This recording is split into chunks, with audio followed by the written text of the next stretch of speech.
The sun scorches the African plain. Air wavers above the cracked earth. Nothing stirs until a lone figure appears. Cole, a wildlife photographer, crouches beside his jeep, lens scanning the horizon. He's been out for days, chasing the perfect shot.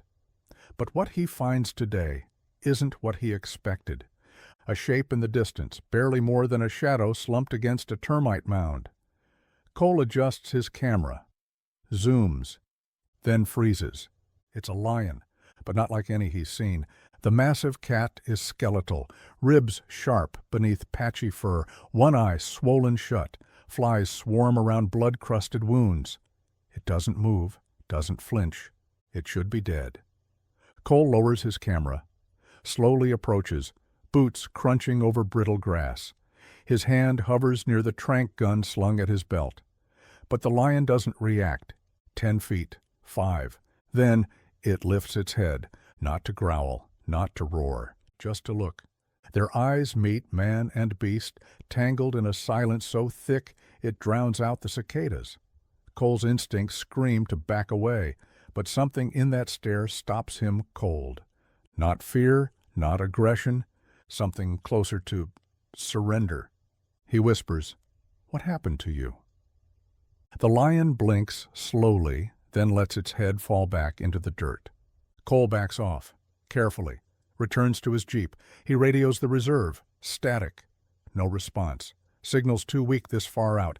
He could leave, drive back, pretend he never saw it. Lions die every day out here. Nature doesn't wait.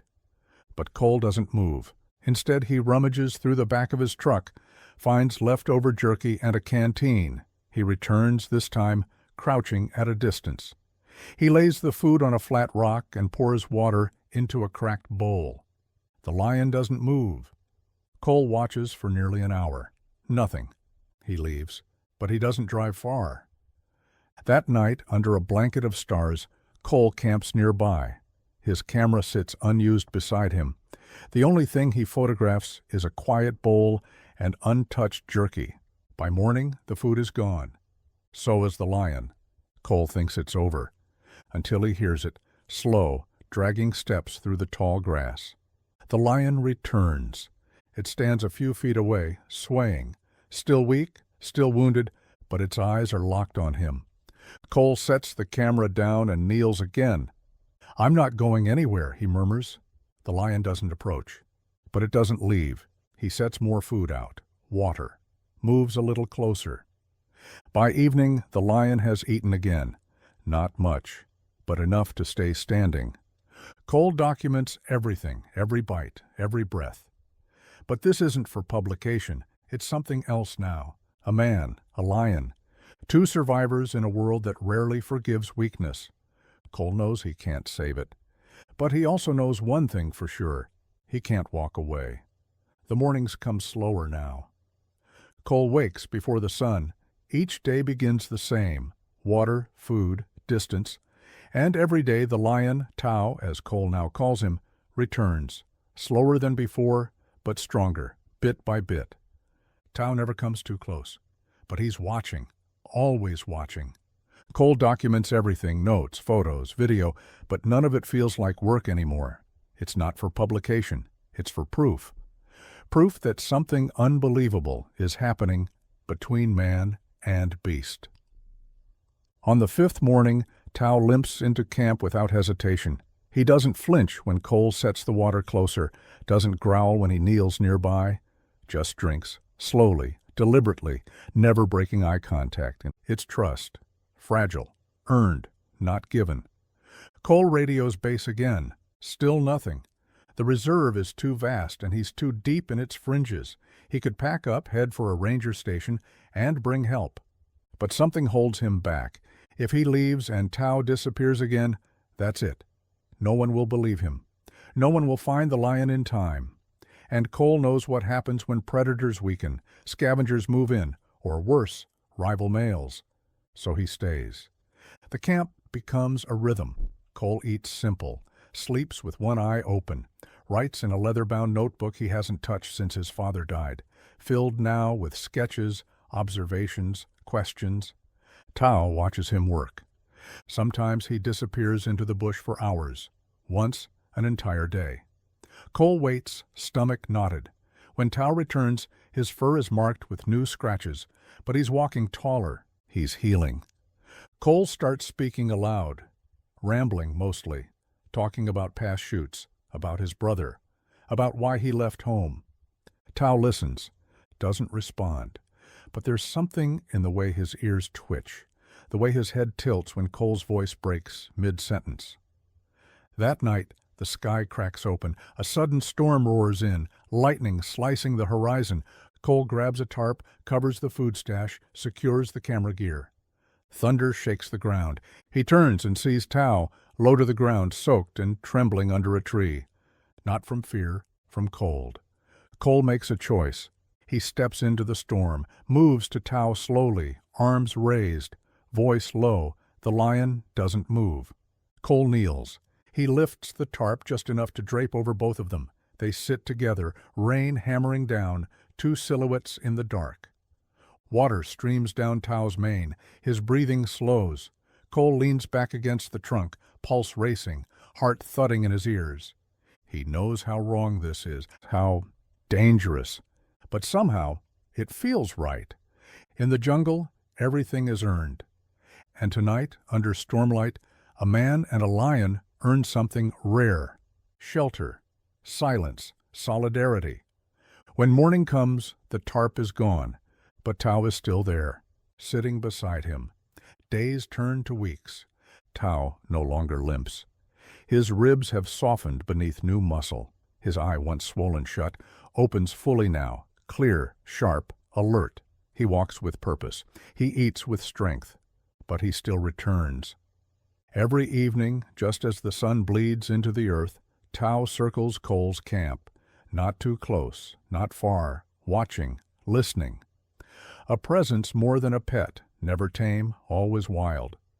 Cole no longer records everything. The camera sits untouched in the tent. This isn't a story anymore. It's a life. But the peace doesn't last. One morning, Cole spots something strange. Tracks, deep, wide, deliberate, near the edge of the grove. Not lion, not elephant. Boots, fresh ones. He follows them cautiously. They snake toward a dry riverbed. That's where he finds it. A wire snare, hidden under leaves. His stomach drops. Poachers. They've breached the reserve. Cole races back, grabs the radio. Static. No signal. He climbs a ridge. Nothing. He tries again and again, panic rising. Then, the sound. Branches snapping, heavy steps. He turns. 3 men. Armed. Camouflage. One carries a rifle. Another, a machete. They weren't hunting antelope. They see him. Cole raises his hands. I'm with the reserve. I'm not here to... A fist to his gut cuts him off. He drops to the ground, wheezing. His camera bag is ripped open. One poacher flips through his notebook.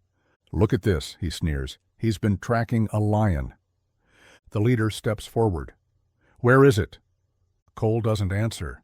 Another blow, this time to the ribs. They drag him to a tree, bind his wrists with cord. You'll talk when we find it. But Cole's eyes are fixed on the forest behind them. A low rumble rises from the brush. The poachers turn. Tao emerges, silent, massive, glowing in the filtered sun. His mane bristles with rage. He doesn't charge. Not yet. One poacher raises his rifle. Cole shouts, "Don't!" exclamation mark. The first shot misses. The second doesn't fire. Tao explodes into motion. He slams into the man with the gun, knocking him sideways. The rifle clatters. Screams erupt. The clearing dissolves into chaos. One man flees instantly. The second swings his machete. Tao ducks, swipes, teeth bared, eyes blazing. Cole struggles with his cords, adrenaline surging. He kicks toward the tree, trying to break free. The third poacher stumbles to his feet, only to be flattened by Tao's roar. Then silence. The clearing is empty, just Cole and Tao. The lion, chest heaving, blood staining his coat, but none of it his. He turns to Cole, slowly steps forward. Cole braces, ready for anything. Tao stops inches away and lays down. Right beside him, like a shield, Cole exhales, body shaking. In the end, it wasn't nature that tested their bond, it was man. And Tao didn't just remember the kindness, he repaid it. The jungle is quiet, but not calm.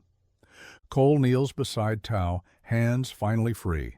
The ropes dangle in the dirt. Around them the clearing bears scars, trampled grass, blood-soaked earth, a shattered camera lens glinting in the light. Tao breathes slow, steady, no longer tense, no longer hunting. He protected his human, now he watches. Cole whispers, "You saved me." Tao blinks once, then collapses onto his side, drained but alive. The moment doesn't last. Two rangers burst through the trees, guns drawn, eyes wild. One points toward Tao, the other toward Cole. "Get away from it," one shouts. "No!" Cole steps between them. "He's not the threat." Tao stirs, rising to his haunches. The ranger lifts his rifle. Cole throws up his hands. "He saved my life. He fought them off." Confusion breaks across their faces. More rangers arrive. One kneels beside the trampled tracks. Another finds the rifle the poacher dropped. The scene tells its own story now, one no one can deny. Still, the tension remains. Tao watches the men carefully. Then he does something none of them expect. He stands tall, faces the forest, and roars. Not in anger, not in fear, but in declaration. It echoes through the trees like a war drum. Birds scatter. Monkeys fall silent. Even the wind pauses. It's not just noise, it's testimony. The lion has spoken. The ranger lowers his weapon. "He protected you?" he asks. Cole nods, with everything he had. They stare at the massive cat, breathing hard, blood on his fur, pride in his posture. No one moves. Then Tao turns, deliberate, unafraid, and walks into the trees. Not away, not in retreat, just done. He doesn't look back. He doesn't need to. The rangers gather what's left of the camp. Cole retrieves his notebook, smeared, torn, but intact. His camera, cracked, still holds footage. The story is all there. Back at the base, word spreads fast. A lion saved a man, stood between him and death. Fought, survived, vanished. Some don't believe it. Others are shaken by it. But Cole's eyes never lie. Neither did Tao's. Within days, the incident goes viral. Photos of Cole and Tao, distant, side by side, race across headlines. Lion saves man from poachers. Unlikely bond shocks rangers. Beast or brother? Debates rage. Was it learned behavior, misplaced instinct, or something deeper? Cole stays quiet. Until one interview. He looks into the camera. He wasn't just a lion. He was a protector. He chose to act. And in that moment, I think he remembered what it felt like to be saved. Reporters ask if he'll go back. He just smiles. "I never left." Months pass. The reserve shifts with the seasons greener, quieter. Poaching attempts drop sharply after the incident. New patrols are posted, fences reinforced. But out in the deep bush, something else lingers. A presence. Rangers report brief sightings. A lone lion watching from high grass. A deep roar echoing at dusk. No aggression, just a shadow. They all know who it is. Tao. But no one approaches him, and no one needs to. Cole stays on the reserve longer than he planned. His photographs now line the visitor center walls, not of lions roaring or hunting, but of one lion watching, protecting, healing. Tourists come for the story, but Cole knows they only get part of it. He keeps the rest, what they shared in silence, buried deep. One morning, before sunrise, Cole hikes to the grove where it all began. The grass has grown taller. The nest is gone. The earth is clean. He kneels beside the old termite mound. Leaves a strip of red cloth tied to a stick, his father's, the one he always carried in his camera bag. "I told you," he whispers. "He was worth saving." Behind him, soft steps. Cole turns, heart catching. Not Tao, a cub, young, lean, maybe a year old, golden eyes, uncertain, alert. Cole doesn't move. The cub sniffs the air, takes a cautious step forward, then another. And from the shadows, another figure, larger, older, Tao. He appears like a ghost from the trees, stronger than ever, scarred but regal. His gaze sweeps over Cole, calm, unreadable. He doesn't growl, doesn't retreat. He walks past the cub and stands still between Cole and the bush. A protector. Again. Cole rises slowly, breath held, heart thundering. Tao looks at him once, just once, and in that moment nothing needs to be said. Then the lion turns and fades into the wild, the cub following behind. Gone, but not forgotten. Later, back at base, Cole logs the sighting, not for press, not for clicks, just for memory. Tao sighted, with cub, appears healthy, remains wild. He closes the journal, tucks the red cloth into the last page. Years later, the grove becomes a marked zone, no vehicles allowed. Locals call it the Guardian's Rest. Some say Tao still lives there. Some say the cub is grown now, with cubs of his own. And others say that, on some nights, if the wind is right, you can still hear it. A roar, not one of warning, one of remembrance, of a bond forged in silence, between a dying lion and the man who wouldn't walk away. In the wild, most stories end the way nature intends, quietly, without witness. But this one didn't, because one man made a different choice, and one lion remembered. What began as survival became something else. Trust that crossed instincts, compassion that ignored rules, and a bond no one could explain but everyone felt. Tao didn't just live. He left something behind, a legacy, a reminder that even in the fiercest hearts there's room for loyalty, for memory, and, maybe, for love. If this story moved you, help us share it. Tap the like button to honor Tao's fight. Subscribe for more real stories of wild courage and unlikely bonds. And in the comments, tell us, would you have helped the lion or walked away? See you in the next one.